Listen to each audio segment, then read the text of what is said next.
യുദ്ധം ഉണ്ടായാൽ യുദ്ധത്തെ 4 ദിവസം പോലും ആ യുദ്ധത്തെ താങ്ങി നിർത്താനുള്ള ഒരു ശേഷി അവർക്കില്ല. ഇന്ധനം അവർക്ക് 4 ദിവസം കഴിയുമ്പോൾ മിക്കവാറും അവരുടെ ഇന്ധനങ്ങളെല്ലാം അവരുടെ കയ്യിലുള്ള ഇന്ധനങ്ങളെല്ലാം തീരും. അവരുടെ ആയുധങ്ങളും മറ്റു ഇതൊന്നും പ്രവർത്തിപ്പിക്കാൻ പറ്റാത്ത ഒരു സ്ഥിതിവിശേഷത്തിലോട്ടാണ് നീങ്ങുന്നത്. ഇത് മുന്നിൽ കണ്ടുകൊണ്ടാണ് അവരിപ്പോൾ IMFൻ്റെ അടുത്ത് വായ്പ ചോദിച്ചിരിക്കുന്നത്. യാതൊരു കാരണവശാലും IMF ഒരു യുദ്ധം ചെയ്യുന്നതിന് വേണ്ടി വായ്പ അനുവദിക്കരുതെന്നാണ് ഞങ്ങളുടെ എല്ലാം അഭിപ്രായം. ഇന്നലെ പാകിസ്ഥാൻ പാർലമെൻറ്റിൽ അവരുടെ ഒരു MP 2 കൈയും നിവർത്തി നിന്ന് കരഞ്ഞുകൊണ്ട് പ്രാർത്ഥിക്കുന്നു, പാകിസ്ഥാനെ രക്ഷിക്കാൻ ഇനി അള്ളാഹ്ക്ക് മാത്രമേ കഴിയുള്ളൂ എന്ന്. ഇന്ത്യയിൽ നിന്ന് ഞങ്ങളെ രക്ഷിക്കണേ എന്ന് കരഞ്ഞുകൊണ്ട് പ്രാർത്ഥിക്കുന്ന ഒരു സീൻ ഫോട്ടോ സഹിതം അന്തർദേശീയ മാധ്യമങ്ങളിൽ കാണുകയുണ്ടായി. ഓരോ പൗരനും ഒരു പട്ടാളക്കാരനായി സ്വയം മനസ്സുകൊണ്ട് മാറുക. എന്തെങ്കിലും അസാധാരണമായിട്ട് നമ്മൾ കാണുകയാണെന്നുണ്ടെങ്കിൽ അത് തീർച്ചയായിട്ടും അധികാരികളെ അറിയിക്കാൻ ശ്രമിക്കുക. പഹൽഗാമിലുണ്ടായ തീവ്രവാദി ആക്രമണങ്ങൾക്കെതിരെ രാജ്യം ശക്തമായ തിരിച്ചടി പാകിസ്ഥാനിലെ തീവ്രവാദ കേന്ദ്രങ്ങൾക്കും തീവ്രവാദികൾക്കുമെതിരെ കൊടുക്കുമ്പോൾ മുൻ സൈനിക സേവനമനുഷ്ഠിച്ച വിമുക്ത ഭടന്മാർ എന്താണ് നമ്മളോട് പറയുന്നതെന്ന് അവരോട് നമുക്ക് ചോദിക്കാം.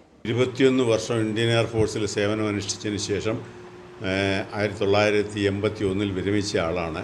ഇപ്പോൾ ഞാൻ പറയാനത് ഉദ്ദേശിക്കുന്നത് എന്താണെന്ന് വെച്ചാൽ, പാകിസ്ഥാനുമായിട്ടുള്ള 2 യുദ്ധത്തിൽ സജീവമായിട്ട് ഞാൻ പങ്കെടുത്തിട്ടുള്ള വ്യക്തിയാണ്. ഇപ്പോൾ ഒരു പൂർണ്ണ തോതിലുള്ള ഒരു യുദ്ധം ഇന്നലെ മുതൽ പാകിസ്ഥാനുമായിട്ട് നടന്നുകൊണ്ടിരിക്കുകയാണെന്നുണ്ട് എല്ലാവർക്കും അറിയാവുന്നതാണ്. അതിൻ്റെ മൂല കാരണം എന്താണെന്ന് ചോദിച്ചാൽ, കാശ്മീരിലെ പഹൽഗാമിൽ ടൂറിസ്റ്റുകളായി പോയ നിരപരാധികളായ 26 നമ്മുടെ എന്താ പറയുക സിറ്റിസൻസ്, അവരെ അതിക്രൂരമായി നിരായുധരായിരുന്നു. അവർ നിരപരാധികളാണ്. അവരെ പോയിന്റ് ബ്ലാങ്ക് റേഞ്ചിൽ നിരത്തി നിർത്തി അവരുടെ ഭാര്യമാരുടെയും മക്കളുടെയും സഹോദരിമാരുടെയും ഒക്കെ മുൻപിൽ വെച്ച് വെടിവെച്ച് കൊല്ലുന്ന ഒരു സംഭവം ഉണ്ടായി.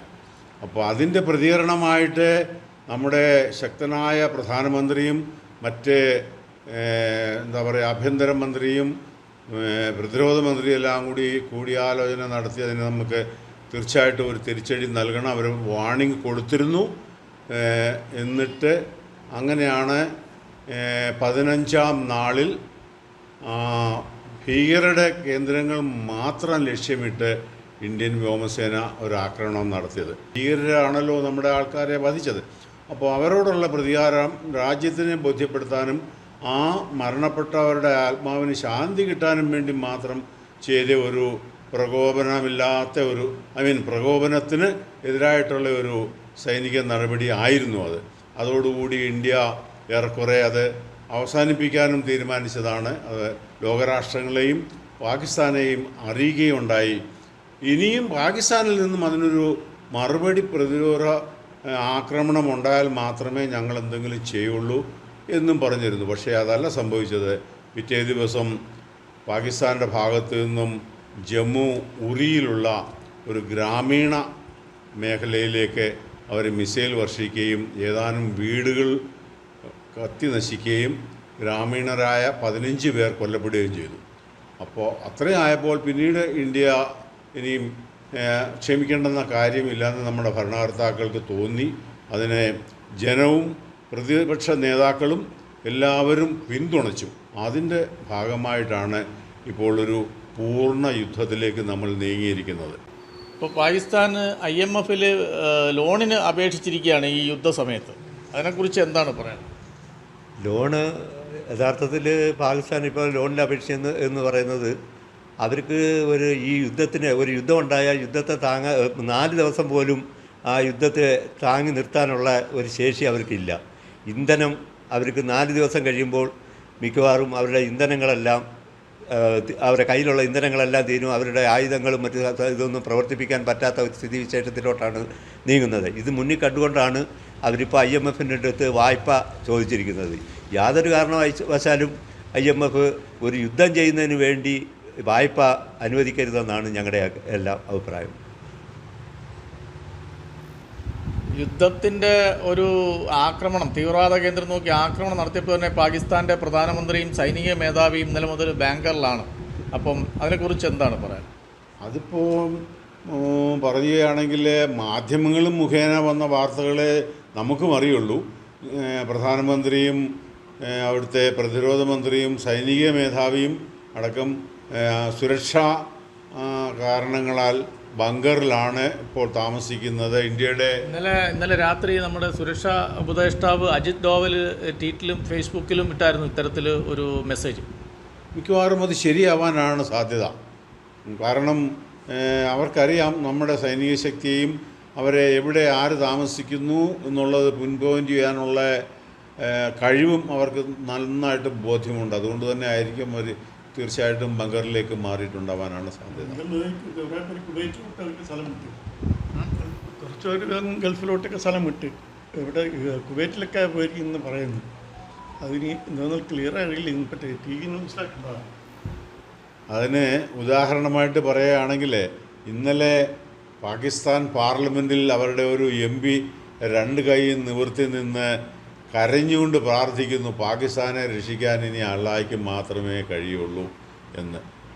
ഇന്ത്യയിൽ നിന്ന് ഞങ്ങളെ രക്ഷിക്കണേ എന്ന് കരഞ്ഞുകൊണ്ട് പ്രാർത്ഥിക്കുന്ന ഒരു സീൻ ഫോട്ടോ സഹിതം അന്തർദേശീയ മാധ്യമങ്ങളിൽ കാണുകയുണ്ടായി. അപ്പോൾ തീർച്ചയായിട്ടും അത് നമുക്ക് വിശ്വസനീയമായ ഒന്നാണ്. അത് ഇന്ത്യ പടച്ചുവിട്ടതൊന്നുമല്ല.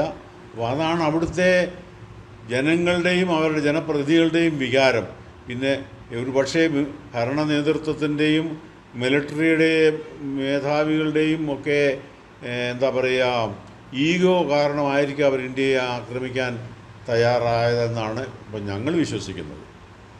അതേപോലെ തന്നെ ഇപ്പോൾ അവിടെ ബലൂചിസ്ഥാൻ ലിബറൽ ആർമി എന്നും പറഞ്ഞ് പാകിസ്ഥാനിൽ തന്നെ അവർക്ക് എതിരെ നീങ്ങുന്നുണ്ട്. നമ്മുടെ രാജ്യത്ത് ഇത്തരത്തിൽ ഒരു ശബ്ദം പോലും ഉയർത്താതെ വളരെ ശ്രദ്ധാപൂർവമാണ് രാജ്യം നോക്കുന്നത്. അതിനൊക്കെ നമുക്ക് ഏതൊക്കെ രീതിയിൽ നമുക്കതിന് പിന്തുണ കൊടുക്കാനും പെരുമാറാനും ഒക്കെ പറ്റും? അല്ല, അത് പറഞ്ഞു വരികയാണെങ്കിൽ നമ്മളെ സംബന്ധിച്ചിടത്തോളം നമ്മുടെ രാഷ്ട്രം ഇന്നിപ്പോൾ ഈ പ്രതിസന്ധിയിൽ ഒറ്റക്കെട്ടായിട്ട് നമ്മുടെ സൈന്യത്തെയും നമ്മുടെ സർക്കാരിനെയും പിന്തുണച്ചുകൊണ്ട് നിൽക്കുന്ന ഒരവസ്ഥയാണ് ഇന്ന് ഇന്ത്യയിലുള്ള. പ്രധാനമന്ത്രിയുടെ ഏറ്റവും വലിയ വിമർശകനായ അസാവുദ്ദീൻ ഒവൈസി പോലും ഒമാർ അബ്ദുള്ള പോലും പറയുന്നു ഈ പഹൽഗാമിലെ ഭീകരാക്രമണത്തിന് ചുട്ട മറുപടി കൊടുക്കണം എന്ന്. അപ്പം മറിച്ച് പാകിസ്ഥാനിലാണെന്നുണ്ടെങ്കിൽ ബലൂചിസ്ഥാൻ ലിബറേഷൻ ആർമിയുടെ ഭാഗമായിട്ട് ആ ഭാഗത്തു നിന്നും പാകിസ്ഥാൻ സൈനികരെ കൊന്നൊടുക്കിക്കൊണ്ട് ഒരു വിഘടനവാദം മാതിരിയുള്ള ഒരു മൂവ്മെൻറ്റ് നടന്നുകൊണ്ടിരിക്കുകയാണ്. അപ്പോൾ അവർ ചുരുക്കം പറഞ്ഞാൽ അവിടെ അവർക്ക് ഒരു ജനപിന്തുണ ഇപ്പോൾ ഇല്ല. ഈ ഇന്ത്യയുമായിട്ടൊരു യുദ്ധത്തിൽ ഏർപ്പെടുന്നതിനോട് അവിടുത്തെ ജനത്തിന് യാതൊരു വിധമായ സമ്മതവുമില്ല, തയ്യാറുമല്ല. ഇതാണ് നമ്മളിപ്പം വിദേശ മാധ്യമങ്ങളുടെയും നമ്മുടെ മാധ്യമങ്ങളുടെയും ഒക്കെ റിപ്പോർട്ടുകളിൽ നിന്നും മനസ്സിലാക്കുന്നത്. ഈ യുദ്ധം തുടങ്ങിയ സ്ഥിതിക്ക് എന്തെങ്കിലും അറിയിപ്പ് കിട്ടിയിട്ടുണ്ടോ? തീർച്ചയായും നമ്മുടെ ഇന്ത്യൻ എക്സ് സർവീസസ് ലീഗിൻ്റെ മേൽഘടകങ്ങളിൽ നിന്ന് നമുക്കൊരു ഒഫീഷ്യലായിട്ടുള്ള അറിയിപ്പ് വാട്സാപ്പ് മുഖേനയും ലെറ്റർ മുഖേനയും സർക്കുലർ മുഖേനയും കിട്ടിയിട്ടുണ്ട്. അതായത് വിരമിച്ച സൈനികർ 3 സേനാ വിഭാഗങ്ങളിലുമുള്ള സൈനികർ അവരുടെ ആരോഗ്യം അനുവദിക്കുന്ന പക്ഷം തയ്യാറാണെങ്കിൽ വോളണ്ടിയറി സർവീസിന് തയ്യാറാണെന്നുണ്ടെങ്കിൽ പാങ്ങോട് സ്റ്റേഷൻ കമാൻഡറെ ഹെഡ്ക്വാർട്ടേഴ്സിലെ പേര് രജിസ്റ്റർ ചെയ്യണം എന്നുള്ളൊരു അറിയിപ്പ് വന്നിട്ടുണ്ട്. ഞങ്ങളത് എല്ലാവരിലേക്കും ആ വിവരം പകർന്നു നൽകിയിട്ടുണ്ട്. ഇനി 11-ാം തീയതി ഞായറാഴ്ച ഞങ്ങളുടെ ഇവിടുത്തെ ഒരു മീറ്റിംഗ് കൂടുന്നുണ്ട്. അന്നും ഈ വിവരം പൊതുജനങ്ങളെ ധരിപ്പിക്കും. പൊതുജനങ്ങളെന്ന് വെച്ചാൽ ഞങ്ങളുടെ വിമുക്ത ഭട സമൂഹത്തെ അറിയിക്കുന്നതായിരിക്കും. ഇത്തരമൊരു സാഹചര്യങ്ങളിൽ നമ്മുടെ രാജ്യത്തെ ജനങ്ങളോടും അതാണ് സ്പെഷ്യലി മലയാളികളോടും ഒരു വിമുക്ത പഠനം നൽകി എന്ത് മുന്നറിയിപ്പാണ് കൊടുക്കാൻ ആഗ്രഹിക്കുന്നത്? അതിന് ഉത്തരമായിട്ട് എനിക്ക് പറയാനുള്ളത്, നമ്മൾ മലയാളികൾ ഭാരതത്തിൻ്റെ ഇങ്ങേ അറ്റത്ത് ഈ മുനമ്പിൽ കഴിയുന്ന ആൾക്കാരാണ്. യുദ്ധത്തിൻ്റെ കെടുതികളെ പറ്റിയോ അതുണ്ടാക്കാവുന്ന ഭീകരതയെപ്പറ്റിയോ നമ്മുടെ സമൂഹത്തിന് വലിയ ധാരണയൊന്നുമില്ല. മിലിറ്ററി സർവീസുകളിൽ സേവനം അനുഷ്ഠിച്ചവർക്ക് മാത്രമേ അതിനെപ്പറ്റി ഒരു ധാരണയുള്ളൂ. മറ്റുള്ള നമ്മുടെ അങ്ങോട്ട് വടക്കേ ഇന്ത്യയിലേക്കൊന്ന് പോയാൽ അവരെല്ലാം ഇതിൻ്റെ കെടുതികൾ അനുഭവിച്ചിട്ടുള്ളവരാണ്. അവർക്കതിനെപ്പറ്റി നന്നായിട്ട് ബോധ്യമുണ്ട്. അതുകൊണ്ട് എനിക്ക് പറയാനുള്ളത്, ഈ 145 കോടി ജനങ്ങൾ നമ്മുടെ ഭാരതത്തിലുള്ളത് ഓരോ പൗരനും ഒരു പട്ടാളക്കാരനായി സ്വയം മനസ്സുകൊണ്ട് മാറുക. എന്തെങ്കിലും അസാധാരണമായിട്ട് നമ്മൾ കാണുകയാണെന്നുണ്ടെങ്കിൽ അത് തീർച്ചയായിട്ടും അധികാരികളെ അറിയിക്കാൻ ശ്രമിക്കുക. പിന്നീട് ഈ മോക്ക് ഡ്രിൽ മുഖേന നമുക്കൊക്കെ ഒരു വ്യോമാക്രമണമോ മിസൈൽ ആക്രമണമോ ഒക്കെ വന്നാൽ എങ്ങനെ പ്രതിരോധിക്കാം, എന്ത് സുരക്ഷാ നടപടികൾ സ്വീകരിക്കണമെന്നുള്ളത് കണ്ട് നമ്മൾ മനസ്സിലാക്കി മനസ്സിലിരുത്തുക, ആവശ്യം വന്നാൽ അതുമാതിരി പെരുമാറുക എന്നുള്ളൊരു അഭ്യർത്ഥന കൂടിയേ ഉണ്ട്.